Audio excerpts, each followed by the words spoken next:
Bienvenida a Cómplices, mi querida Patricia, un espacio donde tú tienes que estar porque tu complicidad con la cultura es muy, pero muy fuerte. Muchas gracias, gracias por esta invitación. Patricia, los sueños de los artistas a veces los vemos lejanos cuando los vemos en el escenario o cuando los vemos en una pantalla, por ejemplo, pero queremos hacerte cercana al público, cercana a los oyentes, cercana a los que te admiran. Entonces, por eso queremos ver todos los procesos que hay para que salga una producción.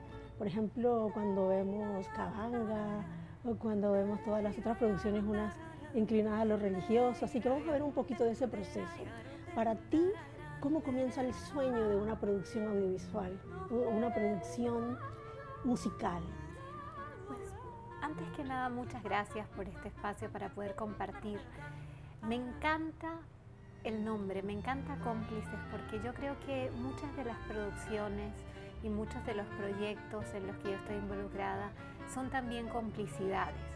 Son una complicidad con los sueños, son una complicidad con lo que imaginamos posible, con escuchar la música de otro que nos inspira y decir, yo quiero hacer una colaboración con este artista porque creo en lo mismo que él cree, y en empezarnos a imaginar sonidos desde lejos y que esos sonidos cada día se vuelvan más reales para mí.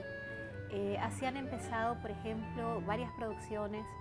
Empezó a una cantora que fue un trabajo en homenaje al legado de Mercedes Sosa. Empezó escuchando a una pianista argentina, Lilian Saba, por internet y diciendo, yo creo que nosotras dos podríamos hacer una colaboración.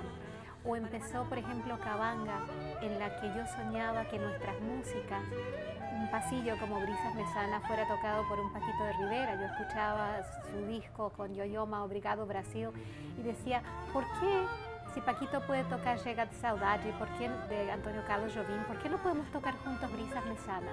Y dejar que nuestras músicas habiten también el espacio del cancionero internacional latinoamericano. Y eso es lo que hemos venido haciendo, es decir, los trabajos nacen de complicidades también, nacen de mirarlos desde lejos y de irlos acercando con la gente que cree como uno en que esto es posible. Siempre sentimos que frente a las guerras, frente a la falta de comunicación, el arte, la música, la gastronomía, rompe todas las fronteras y ahí dejamos de ver las diferencias. ¿Cómo sientes tú que te hermana la música para romper la diferencia? Yo creo que si la música no es una solución, ciertamente es una puerta. Creo que la música es una puerta al corazón de cada persona, al corazón de las culturas. Yo tengo, por ejemplo, una experiencia muy particular con la cultura japonesa. Hablo el japonés desde niña y eso me ha llevado en este último año, por ejemplo, a realizar gira en Japón 2 veces, una en los meses de mayo y junio, en las que hicimos 7 conciertos en 6 ciudades y una vuelta en octubre para cantar por invitación de una celebridad japonesa, Ebisu Karno. Yo creo que la conciencia de distancia cambia profundamente cuando uno encuentra en la música un espacio de cercanía. Entonces, lo que yo puedo decir respecto a eso es que para mí las canciones son mapas al corazón de la gente, mapas para acercarnos, para reconocer que a pesar de las distancias no estamos tan distantes. Y si no es la solución, como digo, sin duda la música es el principio de la solución. Patricia, además tu conocimiento de distintas lenguas también es una forma de acercarte a la propia cultura. No es lo mismo una traducción que hablar las propias lenguas. ¿Cuáles son las lenguas que tú hablas, además del japonés, que me ha dejado sorprendida, y que te han ayudado a comprender mejor la cultura? Bueno, aparte del español mi lengua madre, hablo el inglés y el francés. También el portugués, que fue, mi acercamiento al portugués fue casi divertido, porque la primera persona que me acercó un disco de bossa nova fue nuestra querida Nelly Ingram, pianista, Nelly y Jaime, personas que respeto profundamente, y me acercaron un disco de bossa nova. Yo recuerdo haber estado escuchando un bossa cantado por Jorge Gilberto, Onde começa e começa, você vai arranjando o meio de brigar. Onde palavra e palavra você está querendo é nos separar. Y yo escucho esto y digo, esta gente debe estar tomándose su caipirinha en la playa, na praia, tudo beleza, tudo tranquilo. Y cuando empiezo a escuchar la letra de ese bossa nova no tenía nada que ver con eso, era una letra casi violenta, ¿no? Tú estás queriendo separarnos y en cada momento estás tratando de romper esta relación. Y yo dije, yo tengo que aprender portugués porque me puedo estar perdiendo de algo impresionante que me estén diciendo porque el idioma suena tan maravilloso. Entonces, bueno, hablo un poco de italiano también por la música, español, inglés, francés, portugués, italiano y japonés. Esos son los idiomas que hablo, pero he cantado en muchos otros porque hemos estado haciendo mucho trabajo multicultural, entonces he cantado en hebreo, mandarín también. ¿Has cantado en japonés entonces también, ahora sí, que fuiste? Sí, sí. Nosotros de hecho como planteamos los conciertos, como los hemos planteado en Japón, es contando todas las historias de nuestras canciones en japonés. Este año, a principio de este año, en febrero, salió la versión de Kabanga para el mercado japonés, es decir, son las mismas canciones, pero con comentarios del disco en japonés. Así que cuando hago los conciertos, contamos, por ejemplo, cuál es el significado de una canción como Historia de un amor, todo eso lo contamos en japonés. Recientemente hicimos una traducción también de ese tema y lo intercalamos con canciones japonesas que tengan temas parecidos, temáticas parecidas. Con todo este conocimiento del mundo y la cultura, la educación que ves y vas encontrando en los distintos países, vas mirando cómo se educan, ¿qué tenemos que aprender? ¿Qué podemos nosotros incorporar a la cultura y la educación de nuestro país para que se estimule más el tema de la música y bueno, los valores, que es lo fundamental, ¿no? Yo creo que hablar de educación es hablar de una necesidad imperiosa. Yo creo que primero tenemos que realmente valorar el tema de educación. Se habla mucho de la necesidad de la educación, pero yo creo que si dentro de nuestro corazón esa necesidad fuera una mayor conciencia, entender que la educación no es únicamente un tema de escuela o un tema de institucionalidad. La educación es lo que pasa en la vida de un niño mucho antes o de una niña, mucho antes siquiera de que tengamos uso de razón. Y yo creo que necesitamos educar para la empatía y la sensibilidad y educar desde la perspectiva de ciudadanía global. Entonces, mucho estamos enfatizando en la tecnificación, en la educación para el mundo que nos espera, en la educación para lo digital, pero yo creo que educar en el corazón, en la empatía, en los valores fundamentales de relación de unos con otros, es un trabajo que hay que hacer y que tiene que permear todos los espacios de nuestra cultura. Yo creo que no me voy a cansar nunca de decirlo, la educación para nosotros lo es todo. La humanidad, llegar al hombre. Patricia, has mencionado a algunos maestros, a algunos que te han inspirado. ¿Qué tan importante es cuando uno forma parte del arte encontrar los puntos guías o los maestros que inspiran a cada uno? Yo creo que es vital tener referentes, es profundamente importante. Yo recuerdo, por ejemplo, cuando llegué a Berklee College of Music, la universidad donde estudié, y fui a una clase de blues, de jazz y blues. Y lo primero que me hicieron fue mandarme a la biblioteca a escuchar a un cantor, un Jimmy Scott. Yo decía, no puede ser que haya viajado tan lejos para venir a escuchar. Y sí, viajamos lejos para escuchar y para darnos cuenta de que en la escucha, en esa primera escucha y en esa escucha cada vez con más detalle, están nuestros espacios de referencia. Yo agradezco haber nacido en una familia que me abrió a la escucha de la música, porque en mi casa, siendo un contexto muy multicultural, se escuchaba desde música peruana, argentina, chilena, hasta la salsa de Gran Combo, el calipso de Harry Belafonte o el jazz de Tony Bennett y Ella Fitzgerald. Es decir, fue un ambiente donde fue primordial la escucha y la escucha activa. Y desde ese espacio también recuerdo que, por ejemplo, mi padre ninguno de mis padres es músicos, pero sí unos enamorados de la música, que me ayudaron a construir referentes. no faltaba el escucha esto, mira, escucha cómo canta, mira, escucha cómo hace esto. Cada ensayo debe ser como si hicieras una presentación. Entonces desde muy joven yo creé esta cultura del performance, donde no había esto no me lo sé del todo bien, ¿no? Era como la cultura del detalle en el trabajo. Disciplina. Y sí, entonces para mí la música sí ha estado muy ligada a la escucha, a la disciplina, a la creación de referentes. Creo en nuestras referentes cantoras latinoamericanas, nuestra Mercedes Sosa, nuestra Elis Regina. Son para mí, como mujer, como cantora latinoamericana, como artista, la construcción de referentes femeninas también ha sido algo importante desde la voz, desde el canto, y sin duda es algo que el que conoce mi música sabe que me ha moldeado profundamente.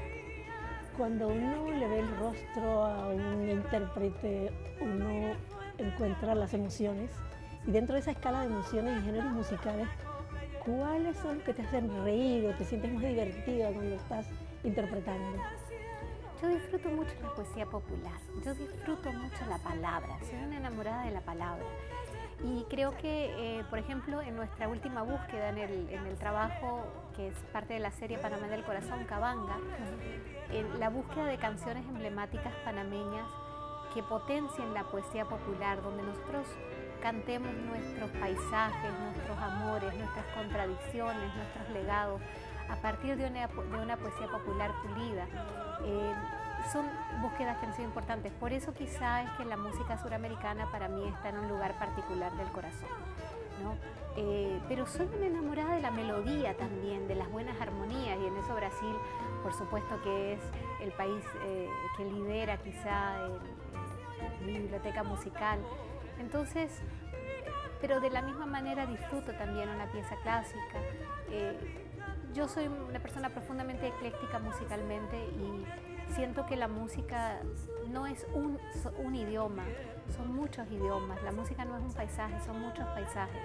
Entonces soy una persona muy ecléctica y me hace reír la posibilidad de disfrutar una melodía con un giro inesperado, una armonía con un giro inesperado, una poesía popular que es una imagen profunda del corazón donde uno dice, wow, ¿cómo pudo este poeta contar lo que yo vengo sintiendo de una manera en que quedara casi impresa como una postal en la memoria?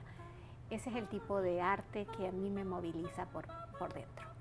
Y la intérprete, hay momentos en que te escucho que parece, te vas hasta los gorjeos para hablar de las aves canoras, y una modulación, una educación en tu voz, que es otra parte de la Patricia Blier que sabemos apreciar también. Bueno, yo disfruto mucho la técnica, sí es cierto. Por ejemplo, cuando uno piensa en Bill Evans al piano, piensa en un pianista depurado en su técnica, o cuando uno piensa en Ella Fitzgerald, por ejemplo, piensas en un artista depurado en su técnica, o en la música clásica, en una Elie Amelin, en artistas depurados en su técnica, pero que también tienen una gran pasión.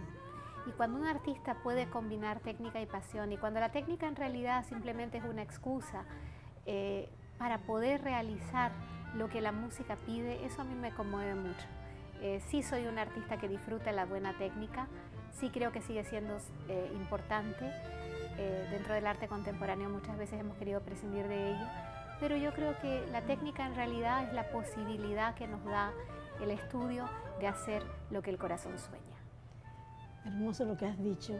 Y Patricia, en todos esos momentos en que la técnica está allí, ¿hay algunas posibilidades en la música que te permiten improvisar, entre comillas? Ah, sí, a mí me encanta la improvisación. Me gusta mucho esa creatividad, me gusta mucho, por ejemplo, también, sobre todo en los contextos colectivos. Hay una frase casi risible que dice un gran cuatrista venezolano, el Che Hurtado, el maestro, dice: ensayar es de cobardes. Y si bien no es tal, porque yo creo en el ensayo y creo en la disciplina de los ensayos, pero en ciertos contextos y en ciertos aspectos vale esa creatividad del improvisador, ese correrse el riesgo. A mí me gusta correrme riesgo, me gusta cuando estoy tocando con otro músico y me sugiere cosas y digo, mira, y aquí nos encontramos y aquí nos perdemos, pero sabemos que vamos a volvernos a encontrar. Eso me gusta mucho, me da mucha alegría cuando pasa. y la verdad es que no le tengo tanto reparo, ¿no? Creo que la música sin riesgo y el arte sin riesgo deja de ser arte. Pero claro, esos riesgos se los pueden tomar los que han tenido una disciplina también y que saben que va a ser más bien lúdico el momento de la improvisación, pero no de no preparación. Es lúdico, claro que sí. Patricia, ¿has tenido otras composiciones? Me he estado escuchando toda la parte espiritual y la parte religiosa, si se quiere, de una de tus producciones. Tus promesas, creo. Así es. Y hemos hecho, perdón. Sí, cuéntame sobre esa producción. Bueno, hay dos proyectos en esa línea, uno que se llama Tus promesas, que hice con mi hermana, y otro que es un proyecto digital que se llama Palabra Vital, que está en palabravital.org y responde a canciones de mi hermana, Ana Lucía, que tienen un contenido espiritual, religioso, realmente música muy linda, con unas imágenes preciosas de procesos del corazón en realidad, procesos por donde pasamos todos, el entusiasmo, la fe, la duda, la alegría, la tristeza. Yo creo que son realidades espirituales del ser humano y cómo se pueden vivir y cómo se pueden contar y cómo muchas veces necesitamos guía y luz en el camino. Eso es lo que plantean estas dos producciones y en realidad esta Palabra Vital, por ejemplo, fue una producción totalmente en digital, en la que están las canciones, las partituras, porque lo que se quería era que llegaran a la gente y que la gente las pudiera cantar y pudieran ser de apoyo también para quien las necesite. Tu equipo de producción, tú eres una cantautora y compositora moderna que tiene página en las redes, que quien puede buscar sobre ti puede hacerlo. Entonces debe haber un equipo que te apoya en toda la producción y en estar al día para mantenerlo también actualizado. Cuéntame de esa Patricia que está totalmente incluida en el mundo moderno de la tecnología. Pues gracias. Bueno, nada podría ser realizado sin un equipo y en realidad aquí tengo que mencionar a mi querida amiga Vilma Esquivel, que es manager, productora ejecutiva, mano izquierda, mano derecha, guitarrista, realmente mercadóloga. Yo me río un poco y esta va a ser una infidencia, pero yo digo que nosotras somos las amigas hormigas, porque en realidad a veces es un trabajo de hormiga, ¿no? Lo que hacemos los artistas independientes y a veces es un trabajo de dos y de más cuando se convocan a esos más que se suman a los sueños. Bueno, por ejemplo, nosotros hicimos Cabanga y fue todo un equipo de producción, desde el productor artístico de ese disco, que fue Popi Espatoco, que es el mismo, fue productor de los discos de Mercedes Sosa, una convocatoria a músicos nacionales e internacionales que fueron parte de ese proyecto, Cine Animal, una productora muy joven que nos acompañó en la parte filmográfica, pero diría que pues con Vilma hemos venido trabajando en toda esa dilucidación de quién forma parte del equipo y en realidad muchas veces es un equipo de dos que se extiende según el proyecto. Claro. Se habla de economía naranja, se habla de economía creativa, porque decididamente hay una inversión y hay una necesidad de que también esa música que produce realización, pasión, emociones, también genere las ganancias necesarias para que uno pueda seguir creciendo y pueda también ofrecer otros espacios. ¿Cómo te va en ese equilibrio de economía naranja de la que se habla tanto hoy y economía creativa a través de la música? Bueno, es un trabajo en el que uno aprende. A mí me ha tocado aprender porque no solamente se trata de la experiencia musical, de crear un proyecto, de imaginarlo como yo lo imagino, sino entonces también de salir a contarlo y salir, como quien dice, a venderlo. Y entonces allí se manejan otros términos también. Me ha tocado entender un poco la cultura corporativa, de hecho ese ha sido otro ámbito en el que me he movido a veces realizando charlas de empoderamiento. Entonces ahí creo que ahí he ido aprendiendo también otra manera de hablar, que para un músico es importante, es decir, yo creo que hay puntos de contacto pero aprender como artista a comunicarse dentro del contexto más corporativo es sin duda un reto.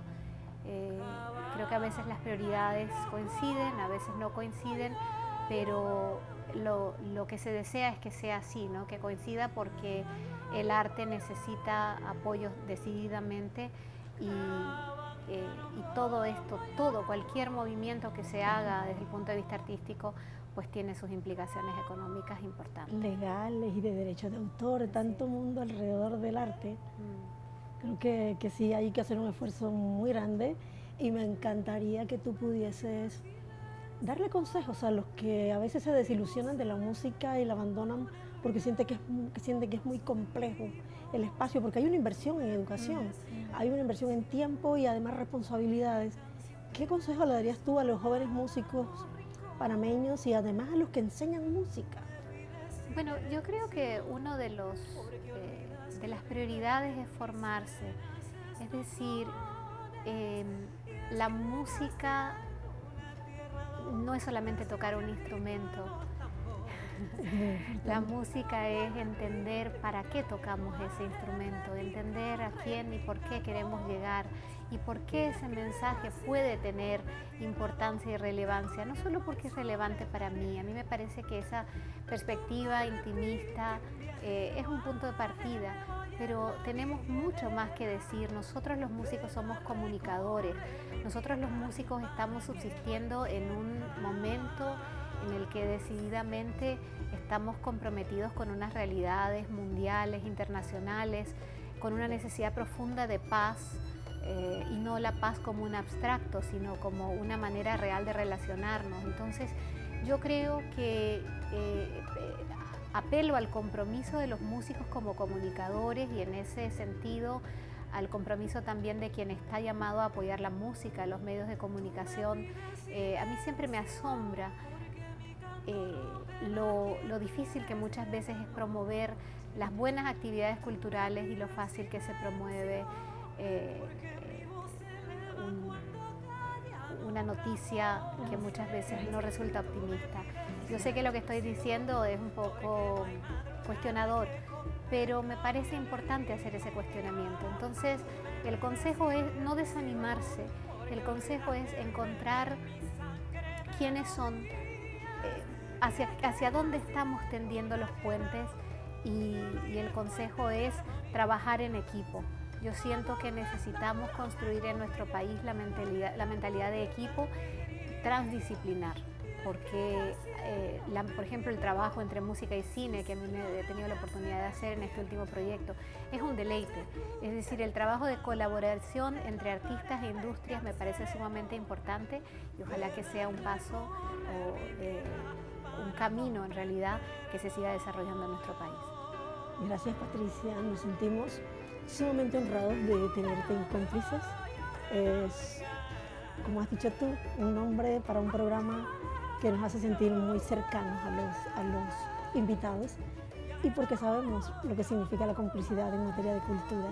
Así que muchas gracias, te extiendo mis manos otra vez.